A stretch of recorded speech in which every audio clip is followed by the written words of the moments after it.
столиці Грузії проходять акції протесту проти ухвалення законопроекту про іноагентів. Під час мітингу 30 квітня правоохоронці застосували перцевий газ. У вівторок, 30 квітня, законопроект про прозорість іноземного впливу був винесений на розгляд пленарної сесії парламенту Грузії у другому читанні. Водночас лідер парламентської більшості Мамука Мдинарадзе заявив, що його обговорення може тривати кілька днів.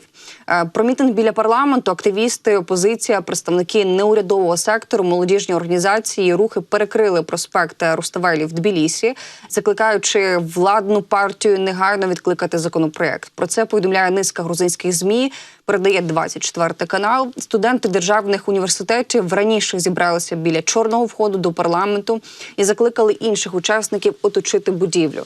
Спецпризначенці застосували перцевий газ, щоб відтіснити протестувальників від входу до будівлі парламенту Грузії. Таким чином вони намагалися дозволити виїхати представникам правлячої партії «Грузинська мрія». І МВС закликало організаторів та учасників мітингу підкорятися вказівкам правоохоронців. Водночас учасники акції скандували у бік депутатів «раби». Є і постраждалі від перцевого спрею. Постраждала депутатка від опозиційної партії «Національний рух» Анна Цитлідзе. Грузинська служба Радіо Свободи також повідомляє про постраждалих журналістів. За інформацією організаторів, наразі затримано близько 10 учасників протесту. Також журналісти повідомляли про застосування водомету проти демонстрантів. Декому з них надають медичну допомогу. Про це не тільки поговоримо з наступним гостем, якого з радістю долучаю вже до прямого ефіру. Це Максим Джигун, політолог, партнер комунікаційної агенції Good Politics. Пане Максиме, я вас рада бачити і слава Україні. Героям слава, радий бачити навзаєм. У Європарламенті закликали позбавити Грузію статусу кандидата на членство в ЄС. Я так розумію, що такий заклик від євродепутатки Віоли фон Крамон з'явився після того, як було застосовано насильство силовиками в Тбілісі на мітингу проти закону про іноагентів. Давайте пояснимо нашим глядачам, що це за закон, з чого все почалося і на якій стадії зараз триває ось ці переговорні моменти щодо цього, і якою є реакція, відповідно, від влади Грузії? На жаль, останніми роками все, що відбувається в Грузії, розпочинається в Росії. Розпочинається не на території Грузії, не в їхніх містах, не у владних кабінетах. Це розпочинається із Кремля. І ми розуміємо, що Грузія поступово перетворюється на такий фактор впливу російського і на важіль впливу російського. Тому закон про іноагентів, наразі законопроект про іноагентів, це повна копія, скажімо, російського подібного законодавства, яке, знаєте, за ширмою боротьби там із іноземним впливом приховує в собі мотиви Кремля і мотиви російської верхівки контролювати будь-які ЗМІ і зробити їх абсолютно підзвітними російській авторитарній і репресивній машині. Причому не тільки медіа, але й громадські організації, організації громадянського суспільства, інші будь-які форми організації громадян, які дозволяють суспільству відстоювати свої інтереси і бути повноправною частиною політичного процесу.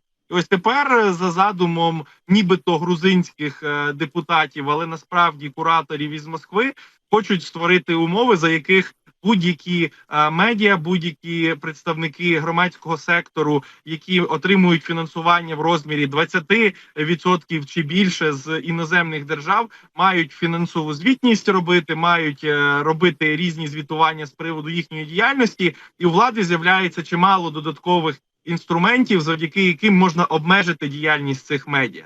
Тобто, умовно кажучи, Радіо Свобода, Голос Америки чи Deutsche Welle в разі прийняття цього законопроекту будуть під шаленим тиском і навряд чи зможуть вільно продовжувати працювати в Грузії. Як на мене, це абсолютно спроба Росії ось такими повільними, але дуже системними кроками позбавити незалежності Грузію. зламати там громадянське суспільство і створити із Грузії таку колонію України, навчившись насправді прикладу в нашій країні того, що такими радикальними швидкими методами це зробити неможливо, і можна втратити ці країни назавжди. Україну Росія втратила безперечно в такому ідейному сенсі. А от в Грузії вони такими повільними, здавалося б, невинними кроками підкорюють собі і змушують бути частиною, скажімо, цього російського протекторату. А на жаль, грузинська провладна партія, грузинська мрія, Іванішвілі, інші російські ставленики